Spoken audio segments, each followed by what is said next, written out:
place where they suspended the All India Football Federation yesterday, which means as the FIFA has suspended this AIFF from working, it means that no Indian could participate in the world governing body's matches internationally, and also it's the under 17 World Cup that could be affected. Today, as the hearing began in the courtroom, there were 3 to 4 lawyers that began speaking. Justice Chandrachud's bench, Court 3, was hearing the matter. Right in the start, the Solicitor General of India has asked for time in this case till Monday. Very clear indication has been given from him that they are trying to break the ice with FIFA officials, and they are hoping that there will be a resolution of this matter soon. The most important statement made by the Solicitor General right at the start is he's representing the government and also the prestige of the country. This is not a time for mudslinging. There were other lawyers who tried to say it's Praful Patel is the former chief of the Football Federation that has instigated FIFA. We also heard other lawyers like Rahul Mehra, Prashant Bhushan also try and speak up in the courtroom, but the Solicitor General's measured and calm tone set the pace in the Supreme Court that has given time till 22nd of August to the central government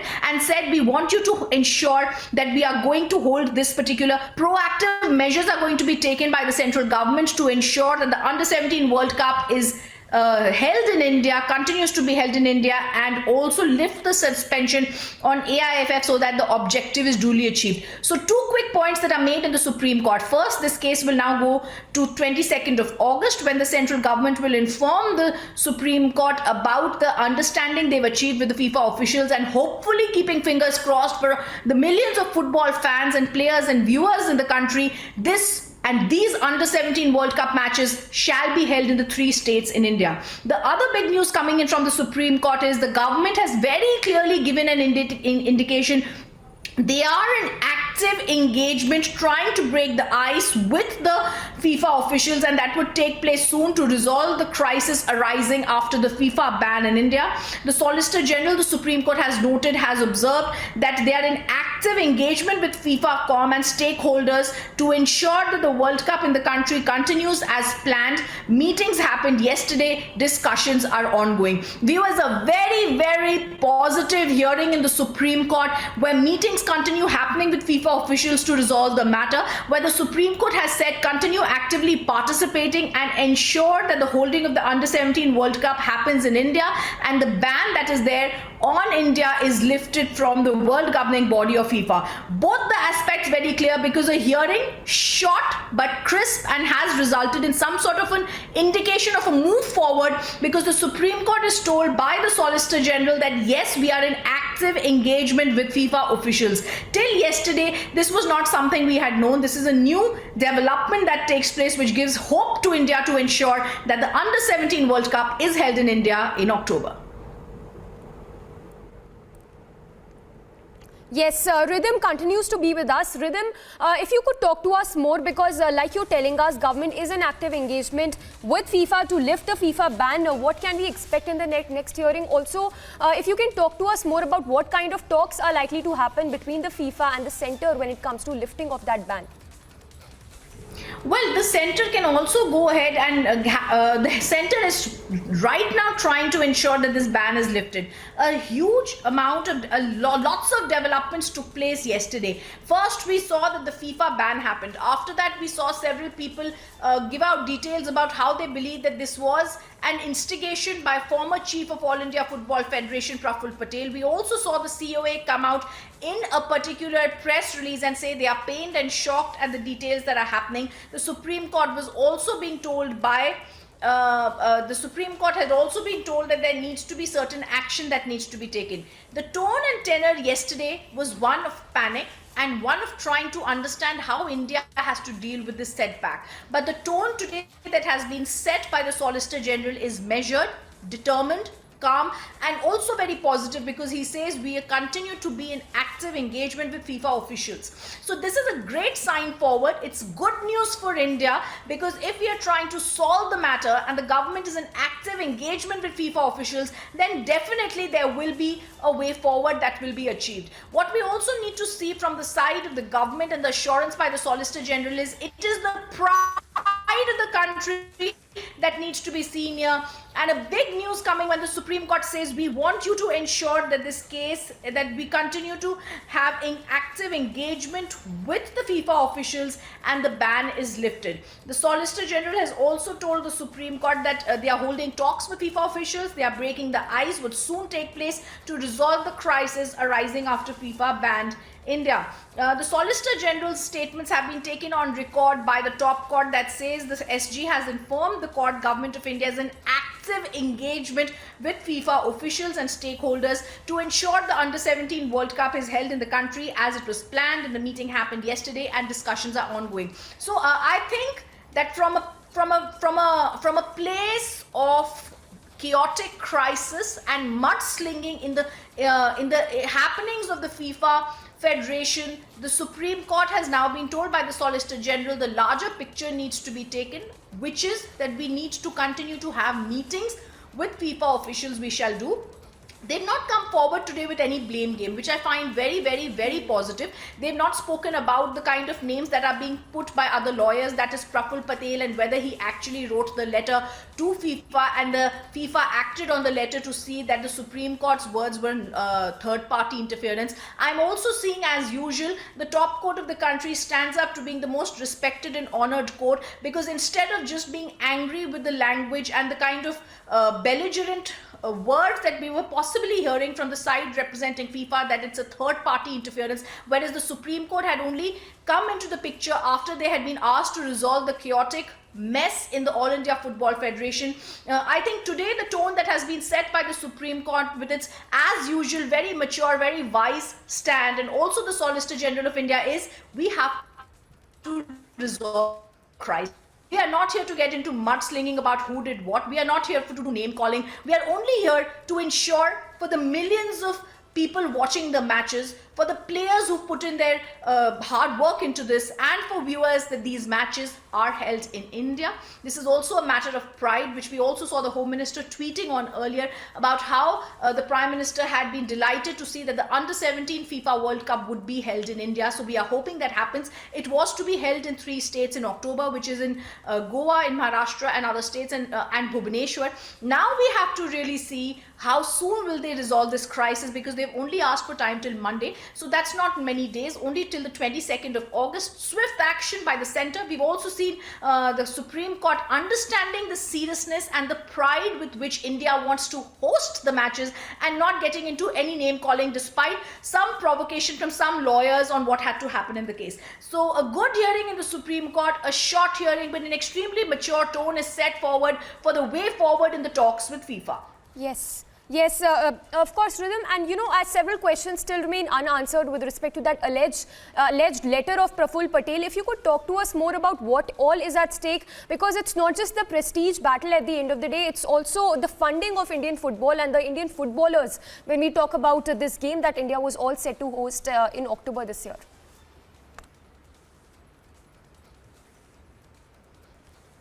All right, let me also tell our viewers that as we are speaking about what happened, I also want to go back and give a sense of what happened in this hearing yesterday and what were the kind of actions that have been taking place till August. On the 18th of May in 2022, the Supreme Court has said that a committee of administrators will be overlooking the elections and all the elected body representative work that has to happen in the Football Federation.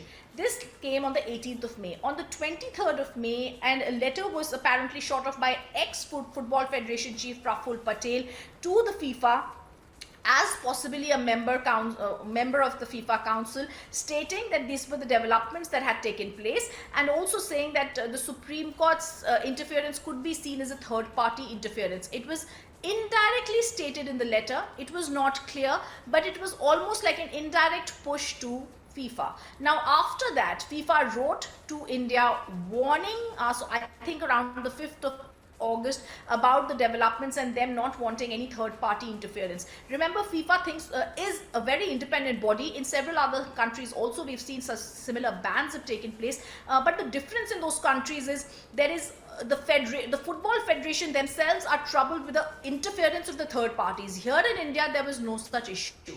So now what happened is the FIFA, the Football Federation of India, wrote back to FIFA. They are surprised that someone has been misguiding them on what happened in the Supreme Court hearing. They put the house on order. They told them that all the actions that FIFA officials had wanted are taking place, and they also very clearly clarified there are certain people profiting from being in power in the Football Federation in India for over 16 years, and their words should be taken a bit lightly. That is the crux of the letter sent by AIFF to FIFA. The COA yesterday, and we spoke to several members within the COA, we spoke to our sources, and they said they are pained and shocked at this occurrence that has taken place, even as FIFA was continuing to be in talks with them. Now, what we are trying to say is, yesterday we saw a lot of mudslinging, but today we are talking about nationalism, we are talking about patriotic fervor for the sports and the love for football in India, and keeping both things in mind, the first words the Solicitor General said today are, I am here for the prestige of my country. If that is the way forward, then he's continued to say that FIFA officials have already engaged with us. We continue to engage with them. We are trying to break the ice and to ensure the Under-17 Women's World Cup continues to be held in India, something that the government had been extremely proud about. Now, stating that, the Supreme Court has then said, the Supreme Court has then been saying that we want active engagement and want to continue in this regard by ensuring that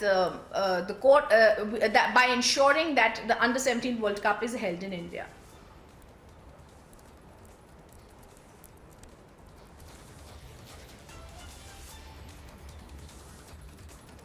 Yes, Rhythm, if you can hear me, I wanted to know more from you about what all is at stake, because at the end of the day, it not only boils down to the prestige battle for the country, but also in the longer run when it comes to the funding of the football players and football itself with respect to these games that India was all set to host in October this year.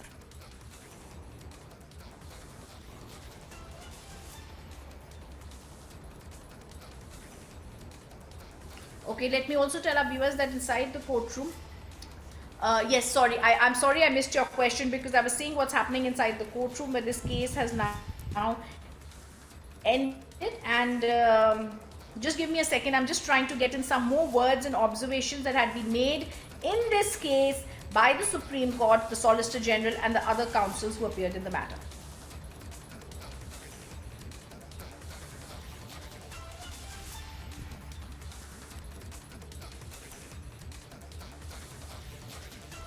So, Rhythm, they're getting us all those details and insights on the big SC hearing that happened just a short while back. Remember, the hearing has been adjourned now till August 22nd.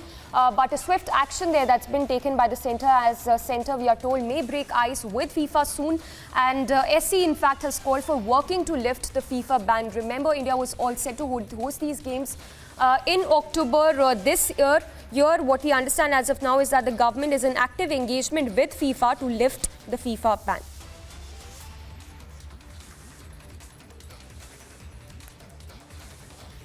Well, we also have senior sports journalist Chandrasekhar Luthra joining us. Sir, if I can get your response to the SC hearing, which happened just a short while back. Supreme Court, of course, calling for working to lift the FIFA ban, where meanwhile, a centre also saying that there is active engagement, which is still on with FIFA when it comes to lifting of that FIFA ban with regard to India hosting these games in October. Well, it's the same situation which was there in 2012, if you remember, when Indian Olympic Association was banned by, suspended by International Olympic, Council. So only thing is that the Supreme Court has to ensure, and also the panel, set up by Supreme Court to look after the All India Football Federation, they have to ensure, they have to make sure that they convince the FIFA, the football organization, that there is no outside interference, and especially there is no interference from the government. You have to read the Olympic Charter very carefully. They don't want any government intervention. And what has happened in the past also, during that 14 months of suspension of IOA, that we ensured that there was no government interference, there were fair and free and fair elections, and it was lifted. I'm not bothered about the suspension because that would be lifted in the due course. Only concern is whether or not this girls' FIFA World Cup will be hosted in India, will be handled in India or not. That is the only concern. And if we can make sure we can convince them, this committee of administrators, that government is not interfering, government guarantee is there, Prime Minister guarantee is there, then I think it should go forward. But again, these are very tricky matters, and one has to be very careful while dealing with FIFA. Yes. Yes, Mr. Luthra, and you know, when we talk about these games, India was eagerly looking forward to it, all set to host these games in October this year. If you can talk to us about what all is at stake, because at the end of the day, it's not just the prestige battle for the country, it also involves a lot of funding for our football players, for football itself when it comes to hosting these games in October this year. You know, you have to understand that for FIFA, probably the stakes are not too high in India. They know that our teams are not up to the world standard. The stakes are only for India. You know, the stakes are so high that our team was getting, this girls' team was under 17 teams, was getting to participate in the World Cup. Otherwise, we would have never qualified for this kind of event. So I think that's why I'm saying that it is important that our players get exposure. It is important that these exposures also, we understand, are very important for the upcoming or the future, future of Indian footballers, and that's our only concern is. But yes. Otherwise, I think guarantees. Yes. So we'll have to leave it at that. Thanks for sharing your insights with us. So that was C.S. Luthra, sports journalist, sharing his insights with us on the SC hearing with regard to the FIFA ban.